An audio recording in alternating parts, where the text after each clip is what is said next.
বসের ঘনিষ্ঠ বলে এতদিন মৃদুলা লোকটার সব নোংরামো সহ্য করছিল।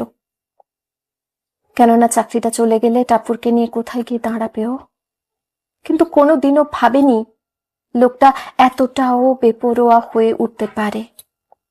এমনিতেই রজতে চলে যাওয়ার পর থেকে অনেক লোক সহানুভূতি দেখানোর আছিলায় অকারণে ঘনিষ্ঠ হওয়ার চেষ্টা করেছিল, এখনো করে।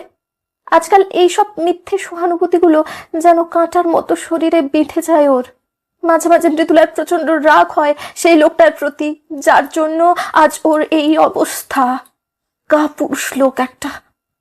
অটিস্টিক মেয়ের দায়ভার নেওয়ার ভয়ে পালিয়ে গেল ওদের ছেড়ে, এরকম অসহায় অবস্থায় ফেলে রেখে গেল মৃদুলাকে। মৃদুলার সব সময় মনে হয় রজত থাকলে ওদের জীবনে কোনো সমস্যাই থাকতো না। যে কোনো বিপদ আপদ হলেই রজতকে মনে পড়ে মৃদুলার। অনেক সময় তো এমন এক একটা ক্ষেত্রে মনে পড়ে যায় যেখানে হয়তো আদপে রজতের কোনো ভূমিকায় থাকার কথা নয়। এই যেমন কালকের অফিসের কাজটা সেরে ভিজতে ভিজতে ফেরার সময় মনে হয়েছিল যে রজত থাকলে সে বোধহয় এমনটা হতে দিত না।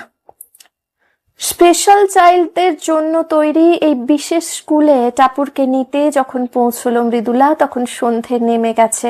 ওর মিস নিশ্চয় বিরক্ত হচ্ছেন অপেক্ষা করে করে, কিন্তু গেটটা ঠেলে ভেতরে ঢুকতেই অপ্রত্যাশিত টাপুরের মিস মিষ্টি হেসে অভ্যর্থনা জানালো মৃদুলাকে।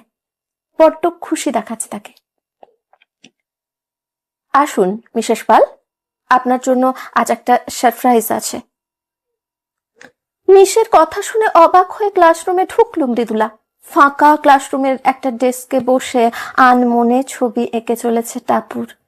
পায়ে পায়ে ওর কাছে এগিয়ে গেল মৃদুলা।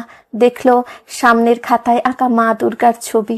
দুহাতে অসুর নিধন করছেন তিনি, বাকি 8টা হাতে আরো অনেক কাজ।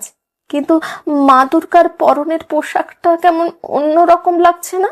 মৃদুলা তাকিয়ে দেখলো ওর আজকের পরা শাড়িটাই রয়েছে মা দুর্গার বেশে।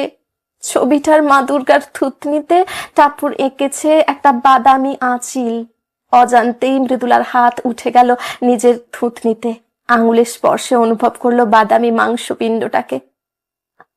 আমার সত্যি বিশ্বাস হচ্ছে না, এমন ইনোভেটিভ আইডিয়া এসেছে ওর মাথায়। I am really surprised. Okay কিন্তু আমাদের রুম করে যেতে হবে মিসেস পাল।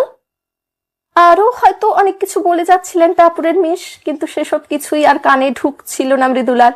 এখন শুধু তার কানে বাজছে বাসন্তী পুজোর ঢাক।